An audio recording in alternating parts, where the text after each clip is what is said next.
رمضان المبارک کے دوران اورنگی ٹاؤن کی حدود میں موجود مساجد، امام بارگاہوں اور عید کی خریداری کے حوالے سے مارکیٹوں اور بازاروں کے اطراف روشنی اور صفائی ستھرائی کی صورتحال کو بہتر بنانے کے لیے بلدیاتی وسائل کی فراہمی کو ہر ممکن طریقے سے یقینی بنایا جا رہا ہے۔ ان خیالات کا اظہار میونسپل کمشنر اورنگی ٹاؤن آغا فہد نے محکمہ M&D کے افسران کے ہمراہ اورنگی 10 نمبر مارکیٹ کے اطراف شاہراہوں پر ہائی ماسک اور اسٹریٹ لائٹس کی مرمت و درستی کے کام کا معائنہ کرتے ہوئے کیا۔ اس موقع پر موجود افسران و عملے کو ہدایت دیتے ہوئے میونسپل کمشنر اورنگی ٹاؤن آغا فہد نے کہا کہ ٹاؤن میونسپل کارپوریشن اورنگی کی حدود میں روشنی کی موجودہ صورتحال کو بہتر بنانے کے لیے افسران و عملہ اپنی کارکردگی کو اور بہتر انداز میں پیش کرے اور تمام علاقوں میں موجود مارکیٹوں، بازاروں کے اطراف روشنی کے انتظامات جہاں ضروری ہیں وہیں پر صفائی ستھرائی کے خصوصی اقدامات کے ساتھ ساتھ مساجد و امام بارگاہوں میں نماز اور تراویح کے لیے آنے والوں کے لیے بلدیاتی سہولیات کو بھی یقینی بنایا جائے تاکہ روزہ داروں کو اور مارکیٹ میں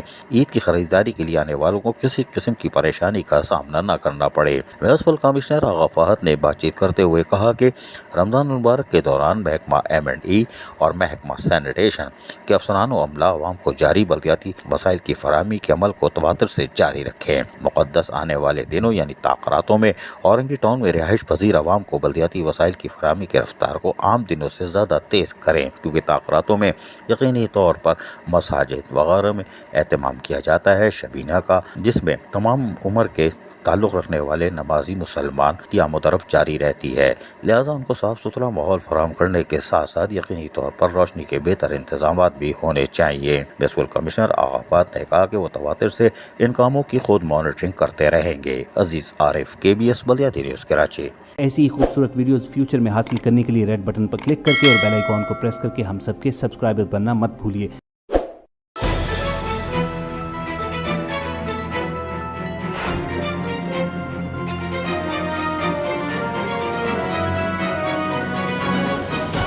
KBS بلدیاتی نیوز۔